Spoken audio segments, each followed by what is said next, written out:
এরকমভাবে ঘটে যাচ্ছে আমাদের পশ্চিমবাংলায় রাজ্য রাজনীতিতে, যেভাবে কাদা ছোড়াছুড়ি হচ্ছে, তাতে বিভিন্ন মানুষ মানে মন বিক্ষিপ্ত হওয়াটা এটা স্বাভাবিক। কারণ আমরা একটা ঘটনা দেখতে না দেখতেই অন্য একটা ঘটনা চলে আসছে, এবং যার ফলে আমরা অনেক সময় দেখে যাচ্ছি যে ঘটনাটা কি ঘটছে, অনেক সময় আমরা তালগোল পাকিয়ে যাচ্ছি। বেশ বেশ কিছুদিন আগে আমরা দেখলাম যে তাপস রায়ের সঙ্গে একই মঞ্চে কুণাল ঘোষ বিভিন্ন রকম কথা বলছেন রক্তদান শিবিরে, এবং সেই রক্তদান শিবিরে কুণাল ঘোষ তাপস রায়ের খুব ভূয়সী প্রশংসা করেছেন।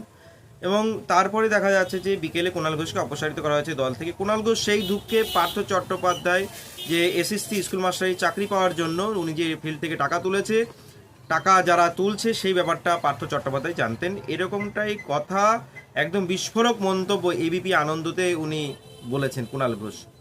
তারপরে আবার দেখতে পাচ্ছি যে এদিকে আবার